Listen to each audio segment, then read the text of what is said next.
नमस्कार, मैं विक्रम सिंह इतिहास की बात ब्लॉग के चैनल में आपका स्वागत करता हूं। मेरे इस वीडियो को सब्सक्राइब, लाइक, शेयर एवं कमेंट करने हेतु निवेदन है। आज हम सिखों के चौथे गुरु रामदास की जीवनी एवं उनके द्वारा दी गई शिक्षाओं के बारे में जानेंगे। सिखों के चौथे गुरु रामदास जी का जन्म चूना मंडी, लाहौर, पाकिस्तान में 24 सितंबर 1534 ईस्वी को हुआ था। उनकी माता का नाम दया कौर, जिन्हें अनूप कौर जी भी कहा जाता था, और पिता का नाम हरिदास जी सोड़ी खत्री था। गुरु रामदास जी का परिवार बहुत गरीब था। उन्हें उबले हुए चने बेचकर अपनी रोजी रोटी कमानी पड़ती थी। जब वे 7 वर्ष के थे तब उनके माता पिता की मृत्यु हो गई थी। उनकी नानी उन्हें अपने साथ बसर के गांव ले आईं। उन्होंने बसर के गांव में 5 वर्ष तक उबले चने बेचकर अपना जीवन यापन किया। गुरु रामदास जी के बचपन का नाम भाई जेठा था। एक बार भाई जेठा सिखों के जत्थे में सम्मिलित हो गए, जो गुरु अमरदास जी के दर्शन के लिए गोविंदवाल जा रहा था। जब भाई जेठा वहां पहुंचे तो वे गुरु अमरदास जी से इतने प्रभावित हुए कि उन्होंने वहीं रहने का फैसला कर लिया। गुरु अमरदास जी अपनी नानी के साथ गोविंदवाल में बस गए, जहाँ वे अपनी रोजी रोटी के लिए उबले चने बेचने लगे। साथ ही गुरु अमरदास जी द्वारा धार्मिक संगतों में भाग लेने लगे। उन्होंने गोविंदवाल साहब के निर्माण की सेवा की। भाई जेठा ने गोविंदवाल में विभिन्न निर्माण कार्यों को पूरी लगन के साथ सहयोग से किया। इसे देखकर गुरु अमरदास जी इतने प्रसन्न हुए कि उन्होंने अपनी पुत्री बीबी भानी जी का विवाह भाई जेठा के साथ कर दिया। भाई जेठा गुरु रामदास जी के एक विश्वसनीय शिष्य बन गए थे। उन्होंने कई ईर्ष्यालु हिंदू लोगों द्वारा सिखों पर लगाए गए आरोपों से बचाव किया और मुगल बादशाह अकबर के दरबार में गुरु अमरदास जी का प्रतिनिधित्व किया। अकबर के दरबार में भाई जेठा ने कहा कि भगवान के सामने धर्म और जात कोई मायने नहीं रखती। ये तो मनुष्य के कर्म हैं जो उसे बुराई और अच्छाई की ओर ले जाते हैं। अंधविश्वासों से अनभिज्ञ लोगों का शोषण करना और उसे धर्म कहना भगवान के नियमों के खिलाफ है। यह धर्म नहीं है। ना ही सन्यासी बनकर दुनिया को नकारना धर्म है। भाई जेठा के सिख धर्म के सिद्धांतों से प्रभावित होकर मुगल बादशाह अकबर ने सभी आरोपों को खारिज कर दिया। गुरु अमरदास जी का मन रामदास जी को उनकी गद्दी का उत्तराधिकारी बनाना चाहते थे, लेकिन गुरु अमरदास जी की एक और पुत्री भी थी। उनका पति भी वहाँ सेवा करता था। उन्होंने अपने दोनों जमाइयों की परीक्षा ली। उन्होंने आदेश दिया कि आप दोनों को थड़ा बनाना है। दोनों जमाइयों ने गुरु अमरदास के आदेशों का पालन किया और कुछ समय पश्चात जब गुरु अमरदास जी ने उनके कार्यों को देखा तो उन्होंने यह गलत बनाया है, पुनः तोड़कर बनाओ। इस तरह 3 बार निर्माण कार्य टूटे तो परेशान होकर एक जमाई ने पुनः बनाने का आदेश नहीं माना, लेकिन जेठा भाई रामदास जी ने गुरु अमरदास जी के आदेशों का मानते हुए पुनः निर्माण कार्य पूरा किया। इस परीक्षा में सफल होने के पश्चात गुरु अमरदास जी ने गुरु रामदास जेठाबाई को अपनी गद्दी का उत्तराधिकारी घोषित कर दिया और सितंबर 1574 ईस्वी को गुरु रामदास सिखों के चौथे गुरु बन गए। गुरु रामदास जी ने ही रामदासपुर की नींव रखी, जो बाद में अमृतसर कहलाया। इस उद्देश्य के लिए गुरु रामदास जी ने तुंग, गिलवाली और गुमताला गांव के जमींदारों से संतोषसर खुदवाने के लिए जमीनें खरीदी।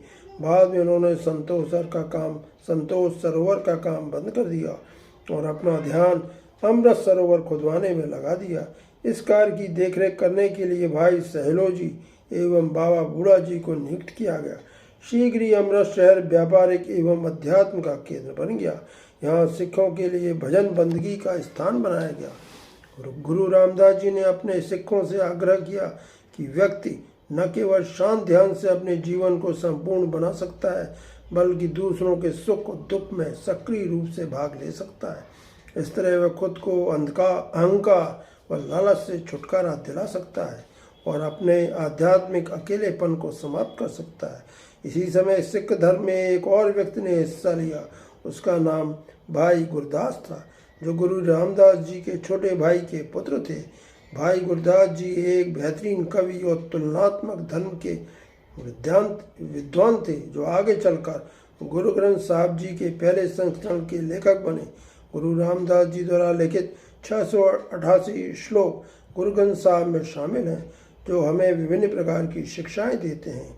गुरु रामदास जी की वाणी रहरास साहिब और कीर्तन सोहेला का भी हिस्सा है, जो सिखों की दैनिक प्रार्थना है। गुरु ग्रंथ साहब के पृष्ठ संख्या 305 में गुरु रामदास जी की वाणी लिखित है, जिसमें एक सच्चे सिख की सुबह की गतिविधियों के बारे में बतलाया गया है। जो स्वयं को सच्चा सिख मानता है वह सुबह जल्दी उठेगा और भगवान के नाम का ध्यान करेगा, अमृत कुंड में रोज नहाए और गुरु के निर्देशों का पालन करते हुए हर हर का जाप करे और सभी पापों, कुकर्मों और नकारात्मकता को मिटा दे। आनंद कारज के रूप में जानने वाला सिख विवाह समारोह गुरु रामदास जी द्वारा रचित 4 अनुचरणों के भजनों से शुरू हुआ है। विवाह के दौरान युगल ग्रंथ साहब जी का पाठ करते हैं और लावा के श्लोकों को पढ़ा जाता है। विवाह के माध्यम से गृहस्थ जीवन शुरू करने के लिए पहला दौर ईश्वर की सहमति है। जब गुरु नानक देव जी के वृद्ध पुत्र श्री चंद जिन्हें एक तपस्वी बनने के लिए चुना गया था, गुरु रामदास जी से मिलने आए तो अपनी योग शक्ति से उन्हें गुरु रामदास के अंदर अपने पिता गुरु नानक देव जी दिखाई दिए। वो अवाक रह गए और उन्होंने गुरु रामदास जी पूछा कि उन्होंने इतनी लंबी दाढ़ी क्यों रखी है। गुरु रामदास जी ने उत्तर दिया, आपके जैसे पवित्र पुरुषों के पैरों से धूल पहुँचने के लिए। और फिर वे विनम्रता से इस कार्य को करने के लिए आगे बढ़े। यह देखकर श्री चंद जी ने गुरु रामदास को गले लगा लिया और कहा, ऐसा मत कीजिए। गुरु रामदास जी के पहले चचेरे भाई सहरीमल अपने पुत्र के विवाह के सिलसिले में गुरु रामदास जी को लाहौर आने का निमंत्रण देने आए थे। गुरु जी अपने काम में व्यस्त होने के कारण अपने एक पुत्र को भेजने का वादा किया। गुरु रामदास जी ने अपने बड़े पुत्र पृथ्वीचंद को अपनी ओर से जाने के लिए कहा, परंतु पृथ्वीचंद ने इनकार कर दिया। उसको डर था कि उसकी अनुपस्थिति में गुरुजी उसके छोटे भाई अर्जुन देव को अगले गुरु को रूप में नियुक्त कर देंगे। इसके बाद गुरु रामदास जी ने अपने दूसरे पुत्र महादेव को विवाह समारोह में शामिल होने के लिए कहा, परंतु महादेव एक वैरागी थे और उन्हें दुनिया के मामलों में कोई दिलचस्पी नहीं थी। और अंत में गुरु रामदास जी ने अपने सबसे छोटे पुत्र अर्जुन देव को विवाह समारोह में उपस्थित होने के लिए कहा और अर्जुन देव विनम्रता के साथ विवाह समारोह में सम्मिलित होने के लिए अपने पिता गुरु रामदास जी की आज्ञा का पालन किया। इससे गुरु रामदास जी अर्जुन देव जी से बहुत प्रसन्न हुए। अर्जुन देव लाहौर चले गए, जहाँ उन्होंने सिख धर्म की शिक्षाएं प्राप्त की। 2 साल बाद अर्जुन देव जी ने प्रेम और भक्ति की एक कविता की रचना की और उसे गुरु रामदास जी को भेजा, परंतु रास्ते में उनके बड़े भाई पृथ्वीचंद ने इसे रोक लिया। इसके बाद अर्जुन देव जी ने दूसरी कविता लिखकर गुरु रामदास जी को भेजी, परंतु उसे भी पृथ्वीचंद ने रास्ते में ही रोक दिया। अंत में गुरु अर्जुन देव जी की तीसरी कविता गुरु रामदास जी के पास पहुंची। वह इस प्रकार है, मेरा मन गुरु के धन्य दर्शन के लिए तरस रहा है। यह प्यासे पक्षी के गीत की तरह रोता है। मेरी प्यास नहीं बुझी है और मैं कोई शांति नहीं पा सकता। इसके बिना धन्य संत के धन्य दर्शन में एक बलिदान हो, मेरी आत्मा एक बलिदान है।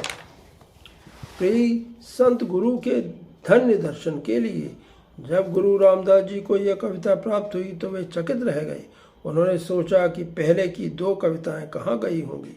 गुरुजी को तुरंत अपने बड़े बेटे पृथ्वीचंद पर शक हुआ और उन्होंने उनसे इसके बारे में पूछा। पहले तो पृथ्वीचंद ने इन सब से इनकार किया, परंतु जब गुरु रामदास जी ने जिद की तो उन्होंने आखिरकार अपने विश्वासघात को कबूल कर लिया। पहले की 2 कविताओं को गुरु रामदास जी के समक्ष प्रस्तुत किया। जब गुरु रामदास जी ने दोनों कविताओं को पढ़ा तो वे अपने पुत्र अर्जुन देव जी की रचनाओं को देखकर भावुक हो गए। कविताएं पढ़ने के बाद गुरु रामदास जी ने तुरंत बाबा बुद्ध को लाहौर की यात्रा करने और अपने पुत्र अर्जुन देव को पूरे सम्मान के साथ वापस लाने के लिए भेजा।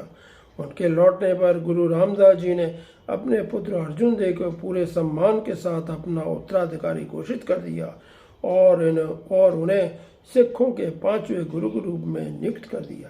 इसके पश्चात 16 सितंबर 1581 में गुरु रामदास जी का देहांत हो गया। मेरे इस वीडियो को सब्सक्राइब, लाइक, शेयर एवं कमेंट करने हेतु निवेदन है। धन्यवाद।